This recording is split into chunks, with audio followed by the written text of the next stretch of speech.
ఓం నమో వెంకటేశ్వరాయ నమః. చూడండి, వెంకటేశ్వర స్వామికి అయితే పత్రి తీసుకున్నాను.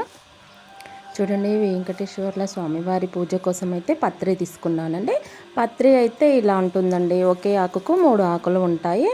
చూడండి, ఒకే రిక్కకి ఇలా 3 ఆకులు ఉంటాయి. ఈ 3 ఆకులు ఇలాగే ఉంచాలండి, దాన్ని తుంచకూడదు. ఇలాగే 3 ఆకులతో స్వామివారికి సేవ చేసుకోవాలి.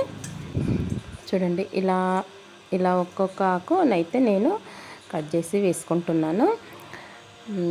హరిహరులకు చేసిన సేవ ఈ జన్మలోనైనా తీరదండి. మన సేవ ఎప్పటికీ అలాగే దేవుడికి రుణపడి ఉంటుంది. చూడండి, ఇలా ఒక్కొక్కటి ఆకు నీట్గా తుంచి పెట్టుకోవాలండి.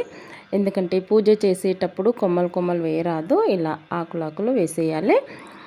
కొందరైతే 1016లని 116లని 118 అని 101 అని 11 అని 21 అని 51 అని ఇలా వారి అనుకూలంగా అనుకున్నట్టు మొక్కుకున్నట్టు స్వామివారికి అర్పించుకుంటారండి.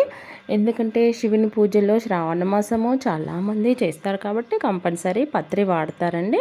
అంటే ఒక శివునికి కాదండి, ప్రతి ఒక్క దేవునికి, లక్ష్మీ అమ్మవారికి, అలాగే వెంకటేశ్వర్ల స్వామికి, అలాగే ప్రతి దేవునికి సమర్పించుకుంటారండి. అయితే ఈరోజు కొంచెం ఇంత జరిగిందండి. ఎప్పుడైనా మాకు ఇలా తెచ్చిస్తుంటారండి పూజలకి, పండుగలకి.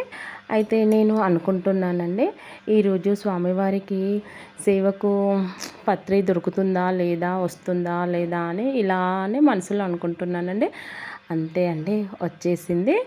కాకపోతే కొద్దిగా లేట్ అయిందని నాకు బాధ అనిపించిందండి. ఎప్పుడు చేసుకోము కదా 7 శనివారాల వెంకటేశ్వర్ల వ్రతము. ఆ స్వామివారికి నేను ఇలా పత్రి సమర్పించుకుంటే మనసులో ఉన్న కోరికలు నెరవేరుతాయనేసి నాదొక అనుభవం అండి. అందుకోసమని నేను ఇలా అనుకున్నాను. స్వామివారికి అలా తెలిసిపోయిందండి. చూడండి, నాకైతే పత్రి ఇంటి వరకు వచ్చేలా చేశారు.